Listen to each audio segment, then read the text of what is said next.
aquí con este tema tan interesante que es el sobre la corrupción y que preocupa y que interesa a muchos ciudadanos, y se ha unido a nosotros Jonathan Liriano, representante de Bien Común y aspirante a diputado. Buenos días, Jonathan. Buen día, gracias Briena, Helio, gracias por la invitación, un honor estar con ustedes. Jonathan, el profesor hizo una exposición bastante amplia sobre lo que ha sido la corrupción en los últimos años y en el país. Tú, ya con una opinión quizás más personal, más fresca, por razones de la persona, no le estoy diciendo viejo, pero más fresca. No, pero vale. Exacto. Válida. Es mi camarada y mi hijo. Ah, exacto, más fresca. ¿Mi profesor en la UAS? Claro que sí, el profe de nosotros. Dame tu opinión sobre qué piensas tú, cómo ha estado el tema de la corrupción en el país y sobre todo, qué daño, qué tanto o mucho o poco daño le ha hecho al país. Mira, aquí el tema de la corrupción comienza porque generando una gran desigualdad, porque lo que está pasando es que un grupito muy pequeño de personas, somos 10 millones, controla la economía, muy pocos empresarios, de la mano de un grupito de políticos de la cúpula del PLD mañosos que controlan la política y las instituciones del Estado y hacen un matrimonio. Un grupo muy pequeño de empresarios controla los principales mercados, dificulta la competencia, crea leyes con esos políticos mañosos para favorecerse a ellos mismos y afectar a la inmensa mayoría de los empresarios pequeños y medianos. Entonces esos empresarios mañosos tienen asociados en el PLD, o el PLD es su principal asociado. Y por eso tú tienes entonces el PLD que le garantiza a ese grupo pequeño que se queda con el gran crecimiento de la economía. Aquí todos los años hablamos de crecimiento de la economía, pero la gente no lo recibe. Justamente por eso no lo recibe, porque justamente ese grupito controla la inmensa mayoría del dinero que se mueve. Entonces el PLD le garantiza eso a ese grupito, mientras el PLD entonces controla el Congreso, la justicia, el Poder Ejecutivo, el hambre con los planes sociales y gran parte de los medios de comunicación. Entonces estamos en una situación antidemocrática y una corrupción que no va que no va solamente al punto de robarse el dinero público que llega al Estado, sino una corrupción que se roba la vida de la gente, porque tiene secuestrada la sociedad. Y ese es el grave problema que tenemos nosotros en el país, y por eso nosotros votamos por el bien común, que es contrario a ese bien de un grupito, que es lo que estamos viviendo en República Dominicana. Pero pareciera que a la gente le gusta eso, porque la gente sigue votando. El PLD sigue teniendo un padrón de más de 2 millones y pico de votantes. O sea, no entendemos. ¿Cómo romper eso? ¿Cómo romper eso? ¿Qué es lo que está pasando? O sea, la gente está dormida. A eso que yo voy. Está hipnotizada. Tenemos el problema. Tú lo has definido. Un grupo de empresarios, un grupo de políticos, controlan el país y lo manipulan. Ahora bien, en todos los procesos históricos se ha roto. Un rompimiento. Esto llegó hasta aquí. ¿Cómo rompemos eso? Lo primero es tener conciencia de eso y aumentar la conciencia. Segundo, es difícil porque el control implica uso de la fuerza. No es la fuerza de los tiempos de Trujillo, pero sí es la fuerza de que tú no consigues un empleo. Si es la fuerza de que te cancelan, no te dan la tarjetita. Si es la fuerza de que te sacan de un medio de comunicación. Es un régimen de fuerza y de control que tenemos aquí. Entonces, lo primero es conciencia y articulación. La situación actual de las elecciones del 2020 es una oportunidad, porque las elecciones permiten evidenciar el interés de cambio que tiene la gente. Entonces, más allá de las diferencias que podamos tener en la oposición, en el momento se ha presentado una oportunidad para que cambiemos de contexto y le quitemos al PLD y a ese grupito de empresarios mañosos parte del control, porque no va a ser todo, que tienen de la sociedad. Entonces yo creo que las elecciones del 2020 son la oportunidad ideal para que todo aquel que quiera un cambio y un cambio de verdad, entonces exprese ese deseo a través de las urnas y comencemos a abrir las puertas de un país con prosperidad y justicia para todos, porque ahora mismo lo que tenemos es un país para el beneficio de un grupito de políticos mañosos y sus socios en el empresariado. Profesor, ¿qué usted considera? ¿Se puede romper ahí en el 20 o...? Mira, yo no tengo diferencias con lo que ha dicho Jonathan. Lo que creo que es insuficiente. ¿Cuál es el asunto?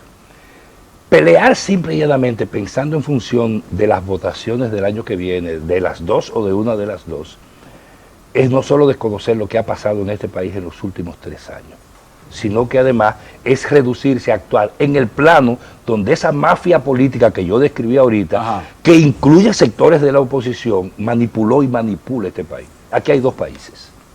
Aquí hay un país, para usar los términos de moda, telegénico.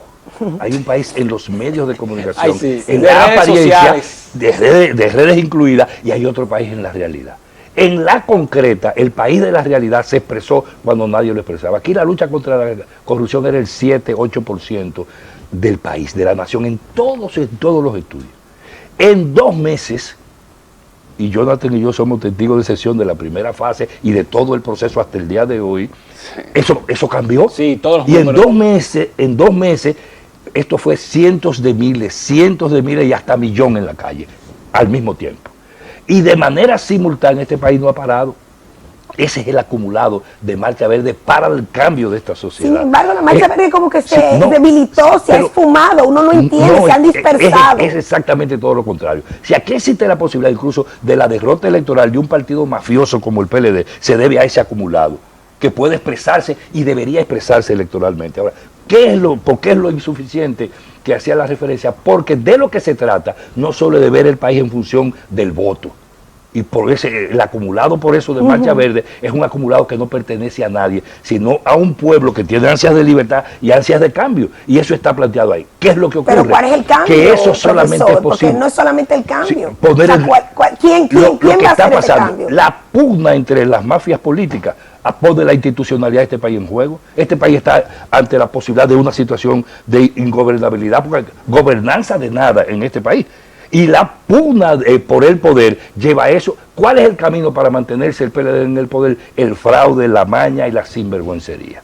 La apuesta en función de los recursos del Estado y la manipulación de la conciencia colectiva. Mantenerlos dormidos. Entonces, la oposición no puede enfrentar eso exclusivamente o únicamente en el marco de las elecciones, sino que tiene que hacerlo desde la calle ahora, en la pelea por las cosas que hemos estado hablando. Sí. Si este país se estuviera movilizado, fuera la campaña más barata para derrotar a un grupo mafioso, sí, además aislado como el PLD. Usted lo que está diciendo es que la oposición debe empoderarse más. Si no tiene calle, el resultado es magro desde el punto de vista electoral. Si no hay movilización ciudadana de verdad, como se hizo y se ha continuado. No, pero no solo pero eso. ¿qué es lo que ha pasado? Porque ya no hay manifestaciones. Siga, porque así son los movimientos sociales. Todo el mundo daba Marcha Verde. Una efervescencia y baja. Todo el mundo daba hace unos meses a Marcha Verde por muerte y la apostaron a eso. Sin embargo, la simple convocatoria de Santiago y los movimientos populares del Cibao demostraron que no. Y nadie pudo decir lo contrario. Ahora, ¿qué es lo que pasa? Que este país tiene una institucionalidad y caminamos a las elecciones y hay que dar respuesta a eso. Y la otra es que además de la calle se necesita de verdad un frente político que una todo contra el PLD, de verdad, pero para eso no solo hay que ser generoso, como acostumbran a decir los políticos tradicionales, sino en eso hay que ser lo suficientemente inteligente, dejar las rebatillas particulares y apostar no solo a la articulación amplia, sino que en esa articulación lo popular, lo progresista, ese acumulado de Marcha Verde se exprese. Y derrotamos al PLD en todos los planos, pero las elecciones no se ganan el día de las votaciones, las elecciones se ganan ahora, y ahora no hay elecciones, ahora lo que hay es miseria, dificultades, problemas en la salud, seguridad ciudadana, el robo de ODB, la corrupción, el escenario que están montando hoy teatral para garantizar que la impunidad prevalezca en el caso de Odebrecht. En el caso de Odebrecht, ¿usted considera que hoy, un ejemplo, por decirlo, la oposición debería movilizarse allá a la Suprema para que hoy haga presión a los jueces? No, yo lo que quiero es que este país tiene que movilizarse entero. El problema no es nada más la Suprema. Acabamos de decir y de convenir, que parece casi como criterio común, de que Miriam Germán dijo lo que iba a pasar en eso. Sí. Entonces, el problema de Odebrecht no está ahí. El problema de Odebrecht es que en la lista falta gente, incluyendo al presidente. Ay, madre. Y falta gente, incluyendo al presidente. No, le hago la pregunta, como usted habla de movilizaciones, y uno no ve en los sur como el activismo de la Marcha Verde. La fuerza de la Marcha Verde uno lo vio como que se ha diludado. Se ha debilitado. Como el presidente iba pagando un poquito. Apareció en estos días con que estaban ahí, también estaba bien común también al frente de la Suprema. O sea, uno no ve esa movilización que tiene la Marcha Verde. No te olvides el control del poder mediático que hay aquí. Este pueblo no ha dejado de luchar. Después de Marcha Verde hacia atrás no se vuelve. ¿Por qué? Porque el pueblo cogió un camino incluso al margen de los partidos de izquierda y de derecha, al margen de todo el partidismo tradicional, tomó un camino, rindió incluso las capacidades de manipulación del propio partidismo. ¿Cuál es el problema? Que son los movimientos sociales, no solo suben ni bajan, es que lo que se ha expresado ahí se perdió, se fue de la conciencia colectiva el tema de la impunidad. Las calles tomaron una consigna que nunca la había tomado en la historia del movimiento social de este país, de la sociedad dominicana, Sí. que fue convertir con una sola palabra, un solo concepto, en la guía de la lucha. ¿Pueden los partidos tradicionales, los partidos de izquierda, los partidos progresistas, puede bien común intervenir en esto sin hablar de impunidad?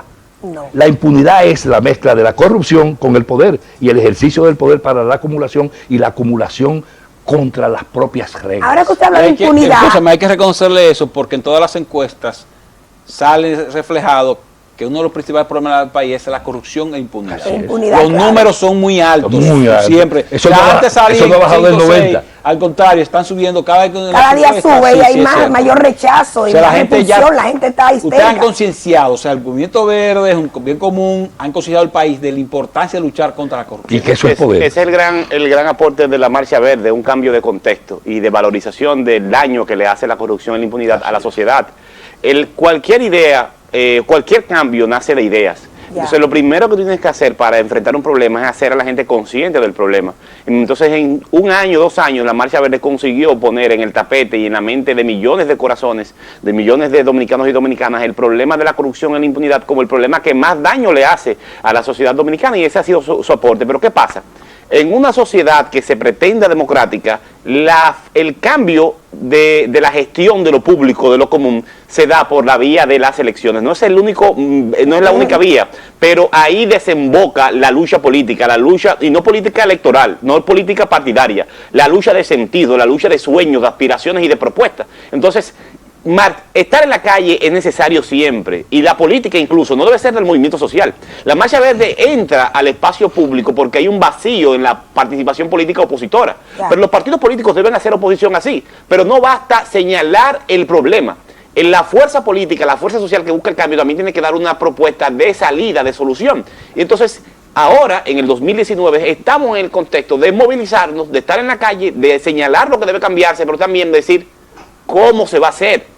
¿A través de cuáles seres humanos? ¿A través de cuáles estructuras? ¿Cuál es la plataforma política y electoral? ¿Por qué? Porque así es que se resuelven los temas en democracia. Si fuéramos a apostar por una práctica política de cambio fuera de la democracia, fuera de la voluntad popular y a través del voto, tuviéramos entonces que proponer otra cosa. Pero si es lo que tenemos claro que hay que hacer, la responsabilidad es presentar las elecciones como el principal mecanismo para sacar a los mañosos del poder. Y quiero decir esto, que cuando hablamos en el tema de la participación política y electoral, eso no se desconecta bajo ninguna circunstancia de la movilización.